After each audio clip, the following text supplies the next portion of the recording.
customer acquisition. Where to begin?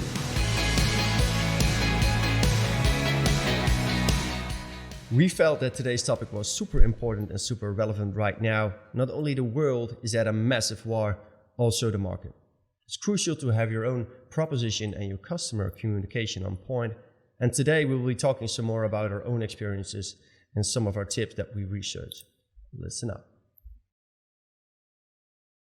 So one of the first points that I wanted to talk about was shop communication. This is something I've been noticing myself lately more and more. I use multiple platforms to reach out to the clients and do the client communication. And there's been an overwhelming response, definitely in my market, in response to people searching for video animations. And due to that overwhelming response of people looking for work and stuff like that, people change their behavior in terms of how they scan the messages. I've been reaching out to people, and basically what they said was like, well, yeah, I got 50 messages that I need to go through. So the first approach that I had was kind of like a little bit of an elaborative approach. Like, I had this and this client, just trying to sum up all the points, try to convince the client. But basically, I changed that back to the fact, like, just very straightforward. This is what I offer, or this is what I can do for you. Basically, what it is right now is like, my expertise is video animations and video content, and I can help you in the entire process or just the execution phase. You can find some of my work here. This is my number, this is my email, and I'm available 24/7. And that's it. It's very short, very brief. So that's one of the tips that I can definitely share and that I've seen working. It's working, basically. But what do you think of that, Darren? I think that's a really good tip. I think people sometimes with LinkedIn invitations or emails, they just add too much information, and then what you're trying to get across, you actually lose. People don't have enough time to read it. And I know that we've talked about this before on previous podcasts, and your LinkedIn approach really does work. It's a really great strategy. So yeah, I think that sounds great. If people are interested, they will contact you, and if they're not, then they won't. Or sometimes they'll just make a note and thinking it's like, oh, that might be okay, maybe not quite now, but maybe like later in the future, that might be a good time to come back to you. So yeah, I think it's a nice, easy approach. It's friendly. It's not too salesy. It's just an introduction. It's great. Yeah, it's a brief introduction. What you can do for them, basically. Yeah. It really depends on what kind of phase you are in. Is it a warm lead? Is it a cold lead? Is it a lead? Is it just you're just reaching out? You need to figure out what is important for them in that stage, and what the exact info is what they are looking for. Whenever I work with freelancers, I just simply, first thing that I do is click on the portfolio and see what the work is, what it's all about. Because I want to know if they are capable and worth my time. That sounds really harsh, but it basically comes down to that, I believe. Time is valuable. So what else do you look for in a portfolio then? Because it's quite an interesting subject, isn't it, for freelancers? Some freelancers don't know how to put a portfolio together. Oh, well, that might be an interesting one to talk about next time as well. But basically what I search for is, I tune it down to what the needs are that it depends on how much experience you already have, basically, and what part you will take. Me, as someone that will do the concept and the art direction myself, I already kind of like know how it looks like. So I'm kind of like, I have this vision inside of my head, and then I'm just scanning through the portfolio. It's like, okay, is there some consistency in terms of like, okay, do I see what I need more often? Then I know that there is something that they can deliver. If it's in there just once, it's a little bit more tricky. And then just, I don't know. I think it's just the overall skills that I'm looking for. Maybe it's my field of expertise. Okay, I already kind of like know what I want to see But let's talk about that next time then Okay. in another podcast, because that's definitely something I can get a little bit more in depth in, and I'm sure you have you know you work with freelancers yourself from time to time as well, and you're scanning in a certain way as well. Or whenever you hiring people, I'm in that process right now as well. So that might be an interesting topic for next time then. Yeah. All right. Sounds Cool. good. Yeah. All right. So the next thing on one thing that I think is really valuable is that, and that kind of like correlates with the first point as well. Don't get tripped up in your own idealization, in terms of like, you have this great view on how you want things to look like. Basically, in a creative field, that's a little bit tricky. You want to create all this cool stuff and awesome things that you think and you see in your head, but you need to make sure that the information that you're delivering to your client, the advice that you're delivering to your client, needs to be on point in terms of what they actually need. Do they actually need this? I've been experiencing this myself in terms of like making creative proposals, and I overdid it. And obviously, the more elaborative that you do the creative, the more hours that need to be invested into it, and that led up to me not winning the proposals, not winning the projects. And that's an interesting way of looking at it as well. What is exactly what the client need, and don't overdo it, or be careful with overdoing it, I guess. Yeah. Yeah, I found that with proposals, I used to put a lot of time and effort into them, and then I think I started to understand that the client didn't really care just that much. Yeah.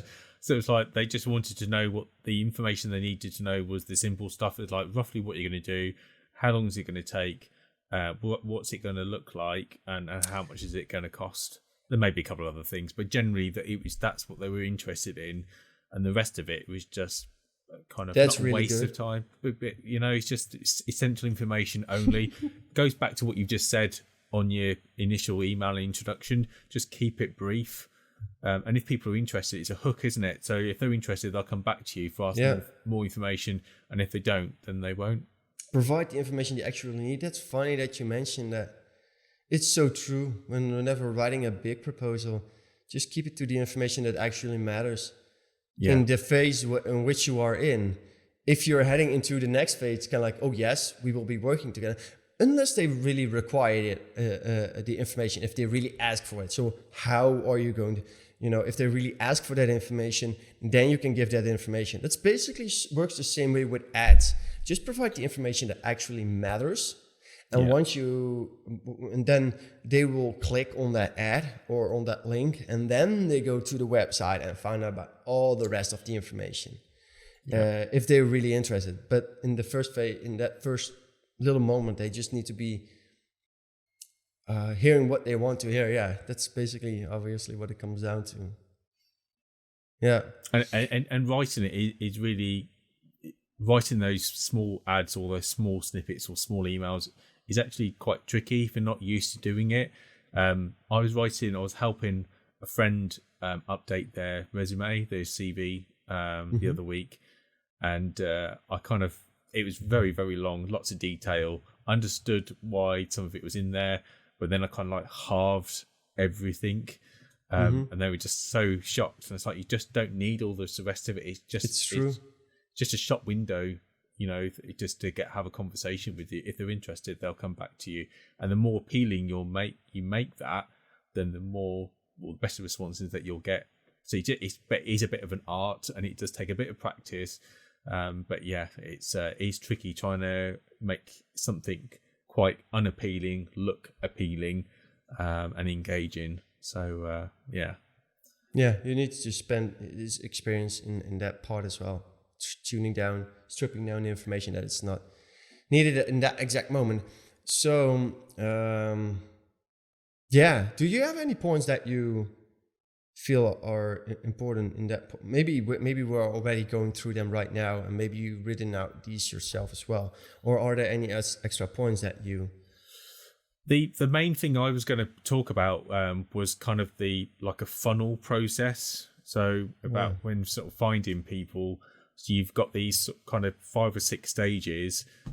So stage 1 is just awareness. So people just knowing about you. So if people don't know about you, then you can't expect to get inquiries or customers to contact you because they just don't know about you. So awareness is your first stage. Second stage is interest. So that's what we've just been talking about now, is creating some interest. So people think, oh, that sounds like that might be helpful to me. So if it's the email or the like the ad, so creating some interest about your offering. Third stage is consideration. So they've looked at the service and the offering that you've got there, that you're offering, and then they're thinking something over. So it's that kind of proposal stage, or it could be they're about to click buy on a website. So that's your consideration point. And then step 4 is your intent. The client's made up their mind. And they're either going to go ahead or not go ahead. So then you kind of, I suppose that's your shopping cart stage, really.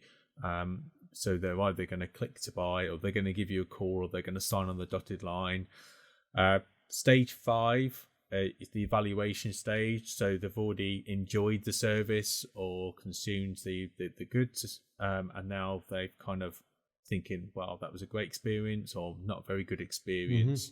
And then, which then leads into your final stage, that you've got that as a full customer, and hopefully remarketing back to them to bring them back into that full cycle again. So this funnel process, I think, I think that's also really helpful to understand. Those are the stages which customers That's what it comes down to. That's Yeah. what you're just summing up basically the core of customer acquisition. But it all comes down to a single to a single funnel or multiple funnels. But every client is walking their own. They call it the sales funnel, or each have their own story, and you need to progress through all these stages, all these phases. And what I was summing up was more like, how can you approach, or how can you go in these part of stages? And you kind of like summed up the whole thing. And that's really good, I guess, for people to visualize kind of like what it comes down to. It's kind of like, it's a funnel, and this client goes through different stages, and then it narrows down until they actually convert to someone that will take your service or something like that. But that's what it comes down to. And that's a really good one. So one thing, I think that's good. So let me elaborate more on another thing that I think is really important, and it's the way you treat your clients.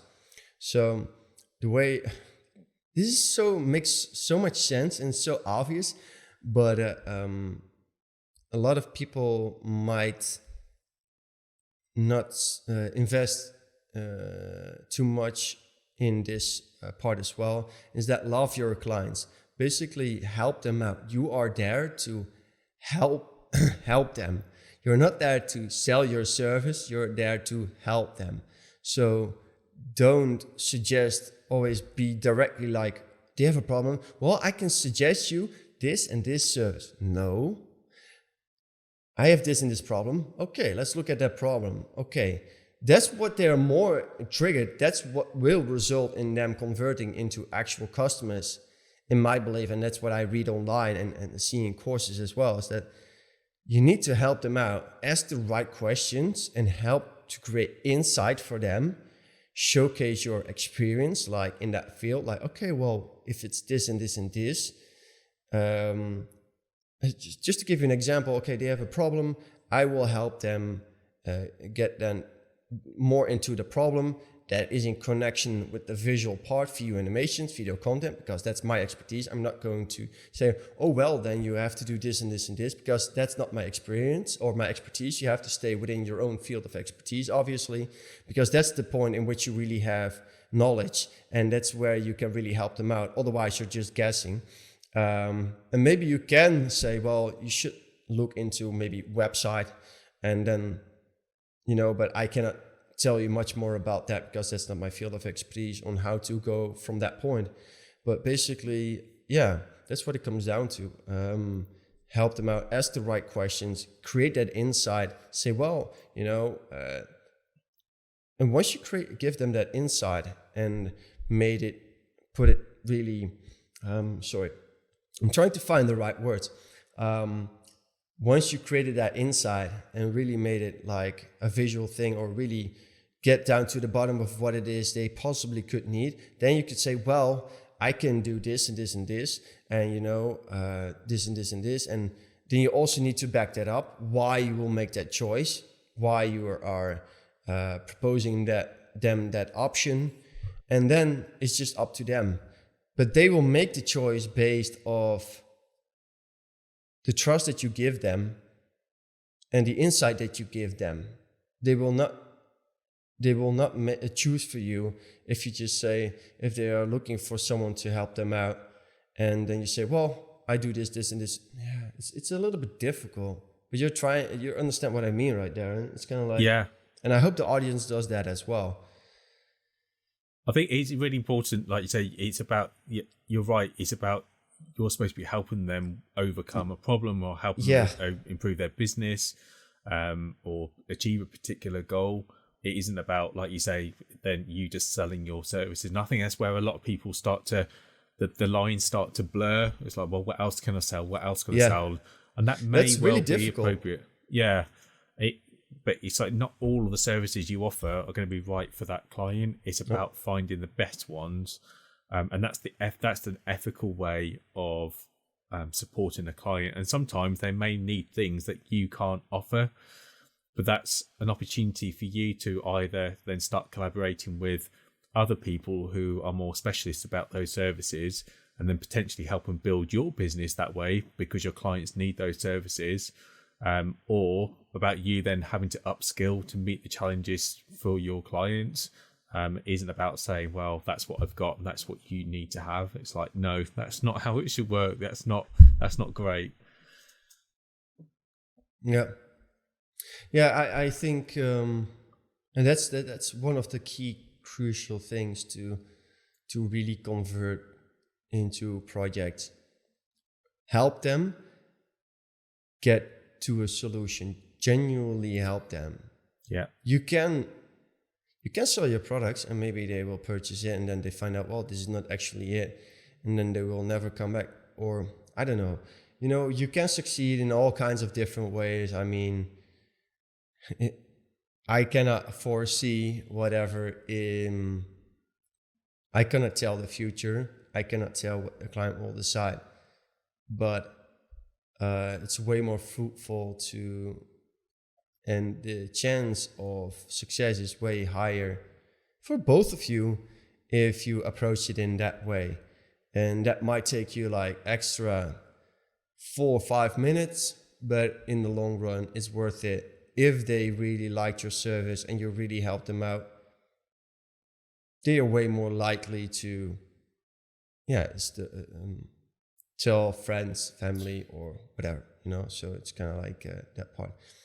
So the next thing that I also stumbled upon lately that was really important is, and I haven't been doing this myself, if you don't know how sales or whatever, running a company, how that works. I didn't went for school for anything like that. I just got all the information from talking to people and looking online, and I'm still not doing it at 100% right. So obviously I'm not saying that I'm the person that you need to listen to. I'm not the guru, but one thing that was really helpful was I was talking with a friend, and basically what he told me was like, dude, you have to fill up your agenda with projects. Basically, the way I was approaching it, I was like, each project, I was kind of like estimating it with also, that goes also in correlation with what does the actual customer actually need, you're right?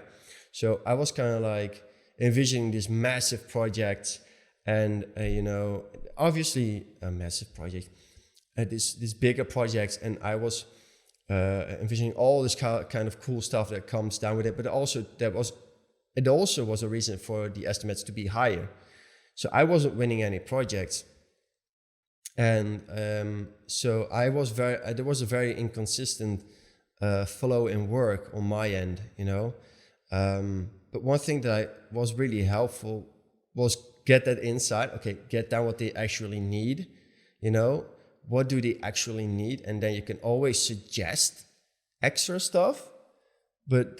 And then from that point say, well, this is the estimate in amounts of cost. And then sometimes it's even a good idea to just, you shouldn't make a loss, but just estimate it at a lower price to fill up your agenda a little bit more. And then you really have to consider for yourself, okay, what is important? Consistency in work, or just, just going week by week. It's whatever you prefer. But I like to have a little bit more consistency in work to grow my business.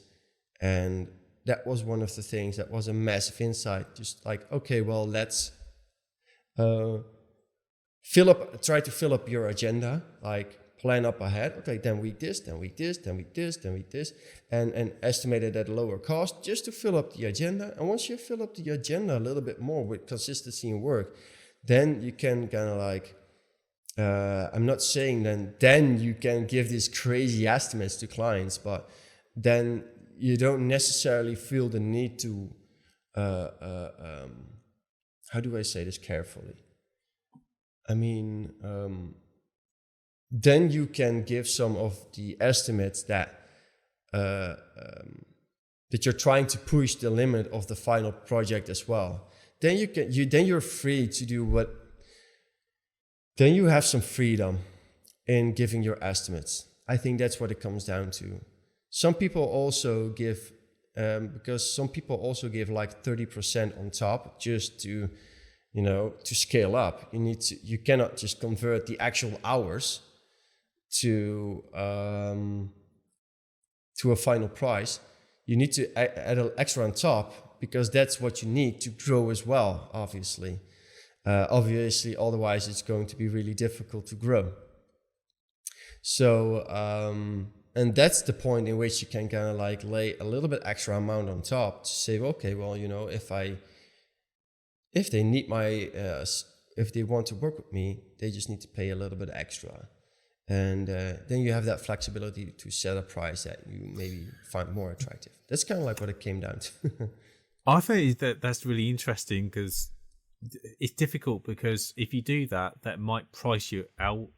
And it depending what your hourly rate is, I suppose, because if your hourly rate is like a fair rate, then I think like you say, like that extra buffer, not only is that for creating a bit of margin there. Well, it is about creating margin, because sometimes the project may take a little bit longer, and sometimes you might bill those additional hours, and sometimes you might say, well, actually, I'll just do it because that's the project, that's what I estimated it to be, or that fits the budget of the project as well.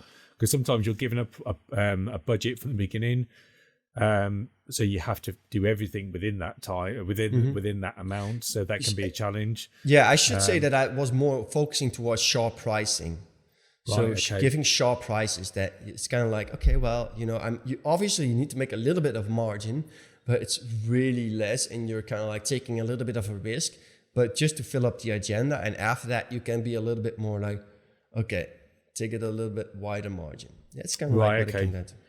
Yeah, it's like a hotel, I suppose, isn't it? Excuse me. If you've got 100 rooms and you've only got 50% occupancy rate, then you've got another 50% capacity.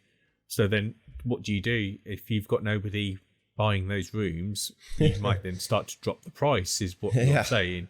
And then just to get people in there, which is why you've got, people do offers and run promotions all the year round, is to try to make the most out of the capacity. And then there is a limit, I suppose, or a line in terms of where that price drops to, because then it's not really cost effective to take a project on and not make much money on it, unless it's about, then you're looking at maybe medium or long-term strategy of that client. Then you might earn more margin or more profit on larger projects that you expect to get if you get them in on a tighter budget up front. Sometimes it's about strategy as well. So, but I like it. It's a good way of looking upon trying to maximize the potential of your business. Yeah, and creating consistency. Yeah, that's kind of like what it comes down to. So I found that was really helpful. I've been focusing on that lately, and I must say it's really effective. And you know, it all comes down to what you prefer yourself. If you're a freelancer, if you're running your solo business and you only want to do projects at a certain cost, well, that's fine. I mean, it all comes down to your own preferences and what your plans are for the future. But if you want to scale up, you might want to look into it, right? Yeah. So Darren, do you have any other tips left?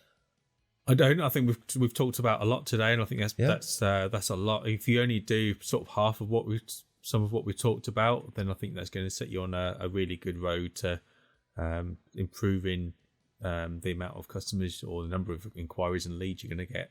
Yeah, 100% agree, and definitely in this unstable time. Yeah. So, okay, thank you everybody for watching, obviously, and listening to us. Tag your friends down below and to let them know about our video cast, if you want to call it like that. Leave comments down below if you have any remarks, suggestions, or questions. You can also email those to us. The email address is always down in the information down below the video, or up. Depends on wherever you look. Thank you so much again for listening. Don't forget to like and share the video, and don't forget to subscribe as well. And we will talk to you next time. Bye. Bye.